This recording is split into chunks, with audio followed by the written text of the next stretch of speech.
If you want to build a fleet of nuclear-powered mining robots that can actually survive and operate autonomously out in deep space, you don't start by looking at NASA's latest No, supercomputers. you really don't. You look at dirt. Specifically, you look at how a blind ant deals with a severed pheromone trail. Yeah. So today, we are exploring a pretty massive paradigm shift in how we simulate complex systems. For the game designers, simulation modelers, and the ant zoologists listening in, this is essentially a masterclass in designing emergent behavior. Right. And it's not by adding complex AI features, which is what everyone usually tries to do. Exactly. It's by enforcing these strict, brutal physical limitations on what an autonomous agent is mathematically allowed to know. Right. So we're diving into two deeply interconnected design documents today, the Colony Engine Design Document Expanded and the Belt Engine Companion Proposal.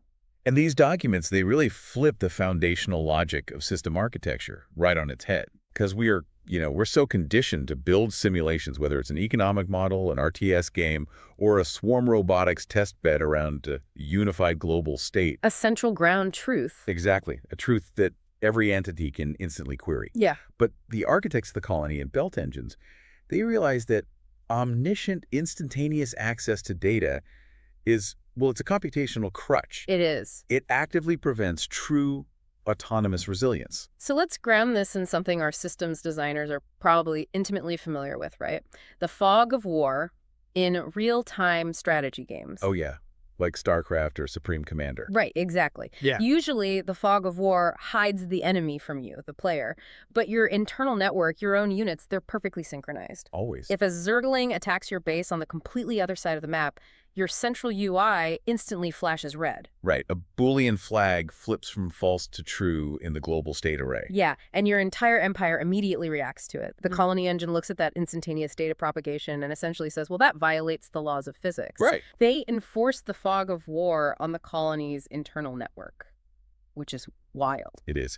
The term they use for this is finite information propagation. Okay, let's unpack that. Yeah, so in this engine, there is a hard architectural wall between world truth and colony belief. Belief, meaning what the system thinks is happening. Exactly. To handle this computationally, they developed what they call the Queen's Blackboard. The Queen's Blackboard. Yeah. And it isn't just a metaphor. It's a persistent data object that stores asynchronous, time-stamped records of what the Queen currently believes the state of the world to be. Okay, so it contains her spatial map, her ledger of caloric reserves. The roster of active guards, all of that. Right. So if a perimeter guard dies, the world truth updates immediately. The ant is removed from the active entity list. Yes.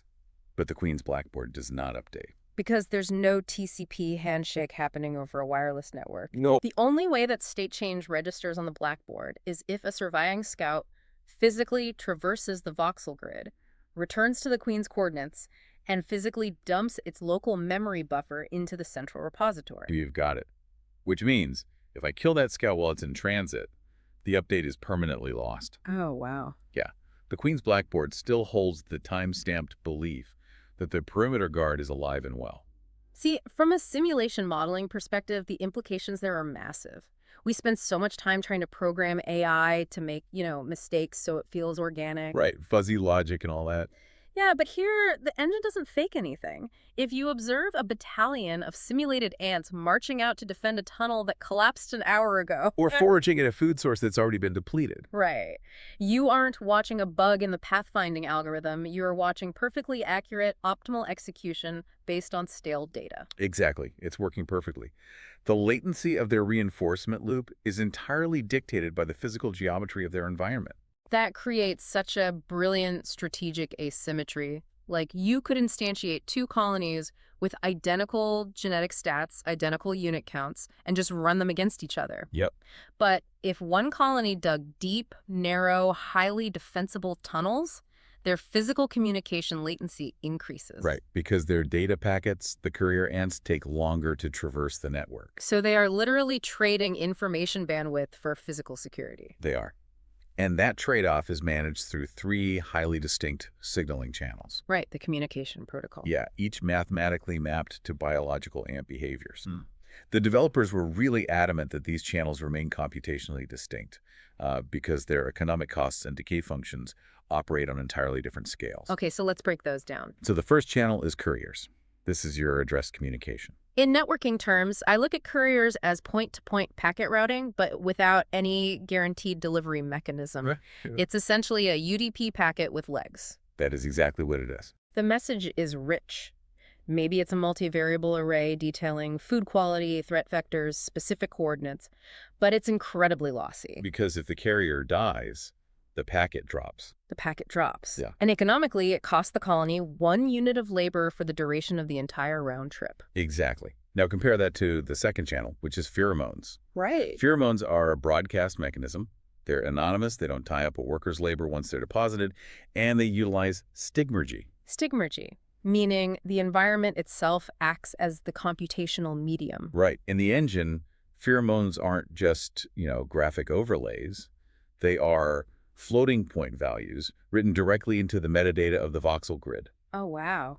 And they are governed by strict exponential decay equations. Right, because if shorter routes to a food source take less time to traverse, the ants are going to complete more round trips on those routes per hour. Exactly. So they deposit pheromones at a faster rate than the evaporation algorithm subtracts them. Yep. It's a continuous self-optimizing search algorithm. That naturally prunes suboptimal A-star pathfinding routes without requiring a central CPU scheduler to evaluate the whole map. You don't need the omniscience. Right. But the real brilliance of the colony engine is what happens when those floating point decay gradients are exposed to the enemy.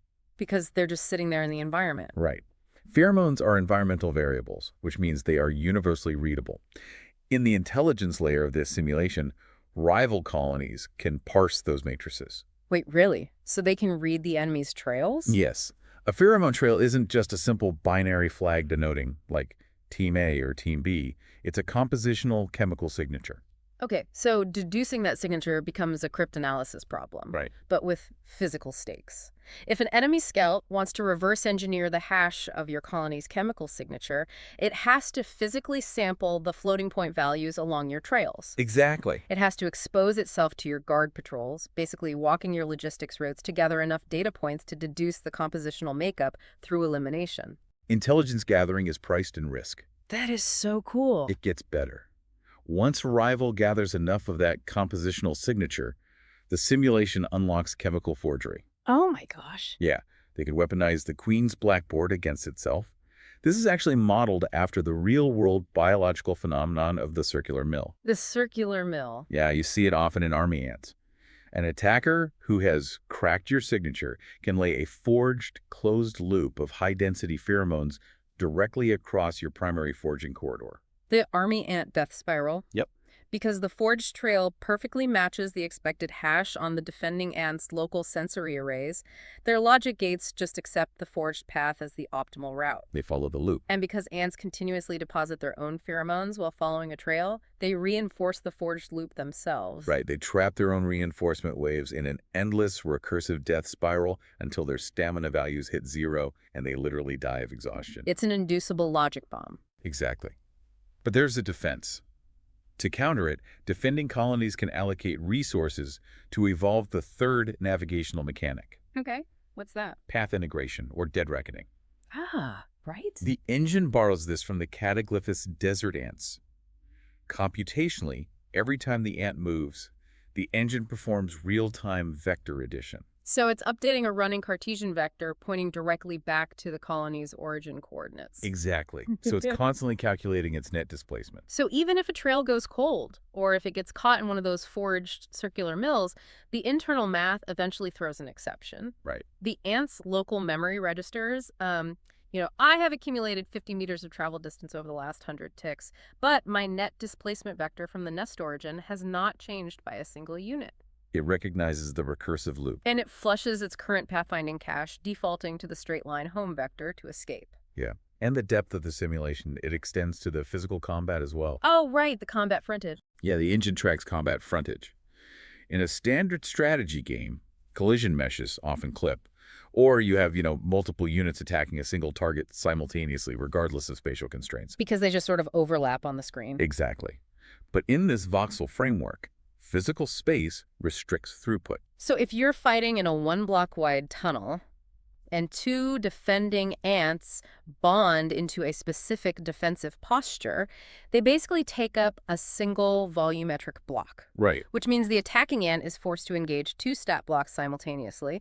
The defensive frontage is doubled. Yes. But if that exact same engagement happens in an open chamber, the spatial advantage completely collapses. Exactly. The physical architecture of the voxel nest actively manipulates the mathematical DPS output of the swarm. Which is incredible, but that brings up a really critical architectural question, because to test these incredibly fragile interlock systems where a single dropped packet or, a misplaced voxel alters the outcome of a massive conflict, the developers needed a flawless testing environment. They did. And they built this as a standalone deterministic simulator that simply uses Minecraft as a headless presentation layer. Right. And for the simulation modelers listening, we should really talk about determinism because it is the holy grail of system testing. Oh, absolutely. We're talking about something similar to rollback netcode in fighting games like GGPO. Exactly.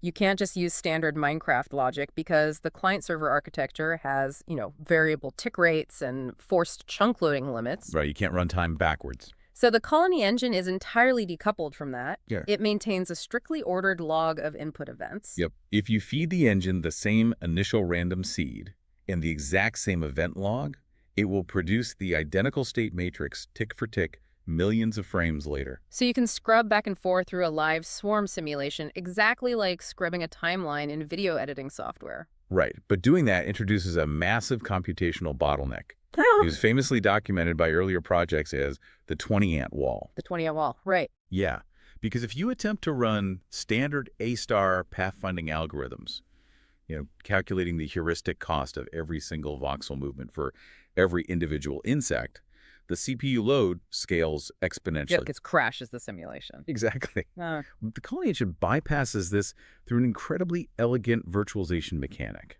And this is a technique anyone building large-scale crowd simulations should be taking notes on. Oh, for sure. Because when an ant moves beyond the player's render distance or outside a specific active chunk, the engine literally deletes its physical entity object. Oof, gone.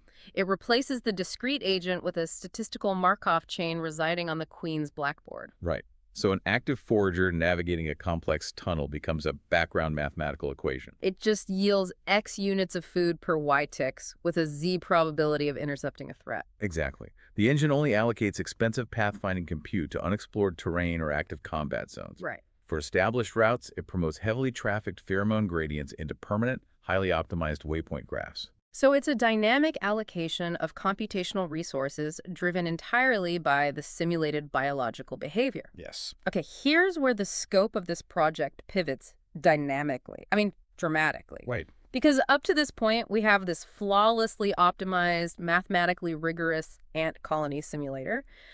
But the design documents explicitly state this entire voxel engine is actually a testbed for self-repairing legged robotics. Yeah, that's where it gets crazy. Specifically, Section 7.1 outlines testing discrimination algorithms. Well, right. Now, if I'm an engineer testing joint torques, ground friction, and the center of mass dynamics of a snapped robot leg, a blocky voxel game seems like the worst possible physics engine to use. I mean, the authors of the document completely agree with you. A voxel environment cannot simulate the kinetic physics of a servomotor failing. Right. Or the intricate, ant dance a damaged robot had to perform to physically verify a new compensatory gate. But they aren't using this engine for lower-level kinetic physics. They are using it as a crucible for higher-level swarm logic. Right, the logic of fault discrimination. Exactly. And this is a notorious trap in autonomous robotics. Because imagine a legged robot is traversing a surface and its velocity vector suddenly drops. The internal IMU registers a slip. Right. The core processing unit has to answer a fundamental question. Is the slip caused by an internal fault, like a stripped gear in a knee joint, or an external environmental disturbance, like walking onto a sheet of ice? And that distinction is everything. Because if the software misdiagnoses an external patch of ice and an internal broken leg, it will initiate an algorithmic repair sequence on a perfectly healthy limb. Right, permanently crippling itself to compensate for an injury that doesn't exist. Which is a disaster. Yeah. And this is where the voxel layer shines. The discriminator algorithms operate on the logic that an internal fault travels with the body, meaning the error persists across different coordinates. Ah, okay. But an environmental disturbance correlates with the external terrain. And Minecraft provides this massive native library of abstract physics modifier. Oh, like soul sand that reduces velocity. And packed ice that drastically lowers the friction coefficient. Exactly. Cobwebs that restrict vertical movement. So the researchers inject abstract capability vectors into the simulated voxellands. They drop them into a maze of soul sand and packed ice, artificially degrade their movement values, and then observe if the swarm's neural network can correctly diagnose the difference between a damaged limb and a block of soul sand based purely on coordinate correlation over time. It is brilliant. It really is. And it scales up to what they call the Beowulf swarm layer. Okay, what's that? So in the parent robotics architecture, these machines use neat neuroevolution of augmenting topologies. Neat, right. When a robot is damaged, it doesn't just tweak the weights of its existing neural network, it actually alters the topology itself. It adds new nodes and connections to invent a completely novel walking gait. But that requires a massive amount of computational power, right, to evaluate the fitness functions of thousands of potential gates. Exactly. A single damaged unit doesn't have that compute on board. So it requests help. It asks the healthy members of the swarm to donate their idle processor cycles to run the evolutionary algorithms in parallel. A literal Beowulf cluster formed on the fly by robotic hands. That's insane. But again, the colony engine enforces the brutal reality of finite information propagation. Because forming a distributed compute cluster requires high bandwidth, low latency communication. Right. The simulation tests exactly how many healthy nodes can be recruited, factoring in the latency of the courier network, the packet loss of dead ants, and the economic reality that every healthy ant donating CPU cycles must temporarily cease its foraging duties. So it turns a distributed computing problem into an economic survival problem for the colony. Exactly. Which honestly provides the perfect transition to the second document, the Belt engine. Yes, this is where it all comes together. Because everything we've just discussed, the physics of delay, local belief versus world truth, lossy packet routing, distributed computing constraints, all of it was being refined in the dirt so it could be launched into the solar system. Right. The developers took the biological constraints of an ant colony and mapped them directly onto the architectural blueprint for a fleet of nuclear thermal asteroid mining scout tugs. It's a remarkable realization. The biological constraints of an insect perfectly mirror the physical constraints of deep space. They do. When we scale the simulation from a meter-wide terrarium to the asteroid belt, delay is no longer just a clever constraint enforced by voxel geometry. Right. It is the inescapable law of relativity, the speed of light. So an addressed courier ant physically walking down a tunnel is the exact same architectural construct as an electromagnetic signal traversing the void. Yes. If you beam a transmission from Earth to a mining tug in the main asteroid belt, that signal takes anywhere from 10 to 35 minutes to arrive. Just one way. Right. And if the fleet is operating near Jupiter, you're looking at a 35 to 52-minute one-way trip. Yeah, you cannot maintain a continuous TCP connection with a 100-minute round-trip ping. The handshake times out before the packet even arrives. Exactly. Which means the space fleet cannot rely on instantaneous global state arrays, exactly like the ant colony. Right. So instead, they rely on delay-tolerant networking, or DTN. Right. Specifically, the bundle protocol. Which was standardized by the Internet Engineering Task Force in RFC 5050 and 9171. Yep. In deep space, nodes do not maintain open connections. They rely on scheduled, sporadic contacts governed by orbital mechanics. So the data is aggregated into a bundle. Yes. And when a relay satellite or a passing tug receives that bundle, we see the exact same mechanic as the Queen's Blackboard custody transfer. Right. Because in standard internet protocols, a router forwards a packet and instantly forgets it. But in DTN, the receiving node must explicitly accept cryptographic responsibility for the bundle. And only when that custody receipt is beamed back and verified can the sending node finally delete the bundle from its local memory buffers. It's amazing. The ant colony's rule that a message only commits to the blackboard upon the physical arrival of the carrier was basically an accidental rediscovery of the interplanetary internet protocol. It's just wild, and it fundamentally alters how you design the simulation. It really does. The Belt engine manages this through contact graph routing. Okay. So the network graph isn't made of physical cables. The edges of the graph represent scheduled future conjunctions between orbiting bodies. Oh, I see. So a space fleet might have to trade mining throughput for communication bandwidth, intentionally placing a nuclear tug into a suboptimal mining orbit purely so it can serve as a communication relay node when the Earth drops out of line of sight. Just like the ant colony holding back foragers to serve as couriers. Exactly the same principle. But the scale here requires a radically different software architecture. I mean, you cannot simulate the solar system on a discrete voxel grid. No, the scale spans 12 orders of magnitude. Right. So the Belt Engine document details what they call the two-tier world model. Right, so the macro layer is the orbital tier. It utilizes Keplerian propagation to calculate trajectories, light time delays, and conjunction blackouts. And because Keplerian motion operates via closed-form mathematical functions, it accumulates zero integration error over time. Exactly. It can be flawlessly rewound or fast-forwarded without relying on the keyframe scrubbing required by the discrete voxel engine. But when a mining tug actually arrives at its destination, say, a water-bearing C-type asteroid, the simulation hands control back to the body local voxel tier. Right. The asteroid is generated as a microgravity rubble pile in a voxel grid. The tug extends its anchors, deploys its drills, and displaces regolith. It's playing Minecraft in zero-G. But it's the collision of these two mathematical tiers, the continuous Keplerian math and the discrete voxel physics, that reveals one of the most stunning emergent behaviors in the entire project. Oh, the D-spin coupling. Yes, the outline refers to it as the D-spin coupling. Yeah, this is the ultimate justification for why you must simulate these systems holistically. Because to extract resources from a small asteroid, or to eventually fire a nuclear engine to redirect it, the tug must stabilize the body. It cannot operate on an object that is spinning wildly because the thrust vector would sweep 360 degrees every few hours. Right. So the robot's first physical task is to de-spin the asteroid.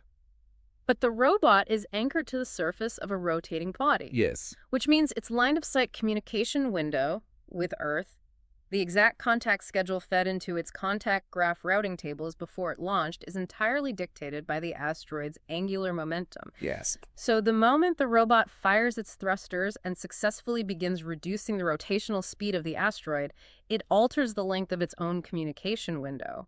It actively corrupts its own ephemeris schedule by doing its job perfectly. It's mind-blowing. The contact windows lengthen, the time-stamped arrays fall out of sync. And if the asteroid is in a state of non-principal axis rotation, meaning it's tumbling chaotically on multiple axes rather than spinning smoothly like a topbot, the communication windows aren't even mathematically periodic. No, they're not. A central mission control on Earth could never predict the micro-adjustments the robot is making to the spin rate in real time. Imagine being the software engineer looking at that telemetry. The robot misses its scheduled check-in. The telemetry says the internal systems are flawless, the network is up, but the packet didn't arrive. Why? Because the robot successfully slowed the rock down, and the antenna was pointed at deep space when the scheduled window opened. Yeah. You would never spot that algorithmic coupling in an isolated orbital model or a static voxel test. Never. It only emerges when the physical displacement of mass in the discrete engine alters the continuous math of the orbital engine. And there is a second critical coupling that completely shatters the robotics architecture, the Beowulf light time horizon. Right. Because back in the colony engine, we established that damaged robots form local compute clusters to run their neuroevolutionary repair algorithm. Yeah, the neat algorithms. But the entire strategic premise of the Belt Engine is dispersal. Right. To survive without carrying massive, prohibitive amounts of Earth-launched propellant, the mining fleet must disperse and island hop between water-bearing asteroids, refining water ice into hydrogen fuel on site. But if they disperse to maximize their resource footprint, they obliterate their local network architecture. They do. If a tug suffers structural damage while drilling and needs to run the neat algorithm to evolve a new operational procedure, it reaches out to the swarm. But the closest tug is now, say, zero point 0.1 astronomical units away. And that physical separation dictates a 50-second one-way delay. Right. That's a 100-second round-trip ping just to evaluate a single fitness function in a distributed computing model. It could not execute real-time, highly parallelized neural evolution across a cluster with a 100-second latency. The algorithmic timeout thresholds would just shatter the process. Yeah, the damaged robot would drift out of orbit before the cluster could finish iterating a solution. So the simulation proved that a purely software-based resilience strategy fundamentally breaks under the physics of space. It does, which forces an incredibly expensive hardware compromise. Right.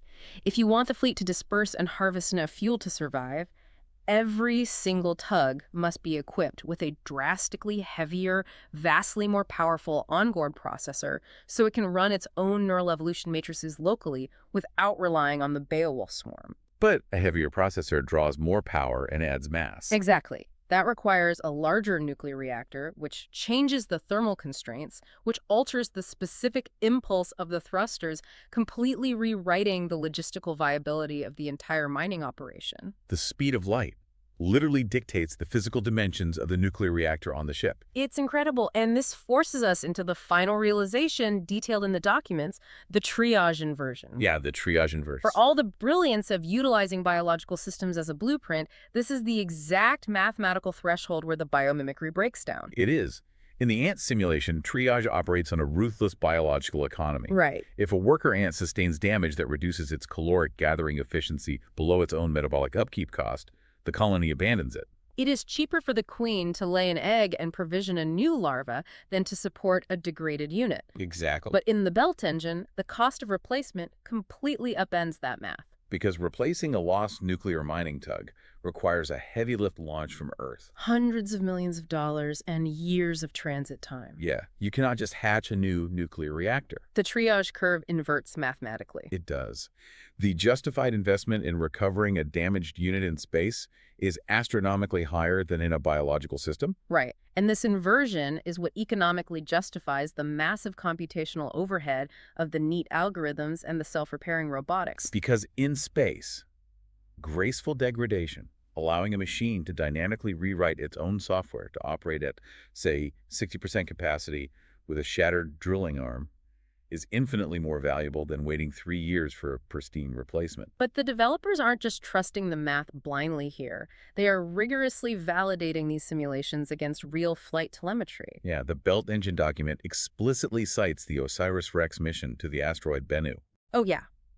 When OSIRIS-REx extended its TAG-SAM arm and made contact with the surface to collect a sample, the onboard sensors recorded a shocking lack of resistance. Right. The surface wasn't a solid structure covered in dust. The regolith had almost zero cohesion. The spacecraft essentially punched into a ball pit. The pre-arrival environmental models were drastically wrong. And the Japanese Hayabusa mission experienced similar modeling failures with its Minerva II hoppers, struggling with the chaotic realities of microgravity surface friction. Right. So the researchers are taking this real-world flight data, these exact moments of model error where human assumptions failed, and injecting them directly into the voxel tier of the belt engine. Right. They alter the friction coefficients and cohesion values in the voxel grid to test if the swarm's fault discrimination algorithms can survive the same surprises that nearly doomed multi-billion-dollar Earth-controlled missions. Because in a truly autonomous deep space fleet, there is no team at JPL in the loop to rewrite the code when the drill hits unexpected ice. Exactly. The simulation acts as a stand-in for empirical aerospace experience that humanity simply hasn't acquired yet. It creates a closed loop of innovation. We extract the biological algorithms evolved over millions of years by insects in the dirt. We translate them into discrete computational models inside a voxel game engine. And we scale those models to govern the physical hardware specifications of machines operating in the void of the solar system. It's a pretty elegant pipeline. It is. If you are a systems designer, I want you to step back and look at the sheer scale of the architecture we've unpacked today. We started with the realization that omniscience is a flaw, and that enforcing internal fog of war builds resilience. Right. We saw how floating point decay gradients pheromones can automatically prune A-star pathfinding networks. We watched a statistical virtualization bypass the CPU limits of complex swarm rendering. And then we stretched all of those mechanics across the interplanetary void, proving that the speed of light perfectly mimics the death of a courier ant. It's honestly beautiful. I want to leave you all with this final thought. We've explored how these autonomous fleets dynamically rewrite their own neural topology to survive physical damage. Yeah. We've seen how they accidentally rewrite their own ephemeris contact schedules by literally altering the angular momentum of celestial bodies. They operate on a delay-tolerant network, passing cryptographic custody of data bundles across millions of miles of hard vacuum, exactly like blind worker ants passing chemical messages in the dark. Just like ants. So at what point does a swarm of disconnected, delayed machines stop being a fleet of separate vehicles and start acting as a single solar system spanning organism. An organism with a heartbeat and a nervous system measured not in milliseconds, but in months.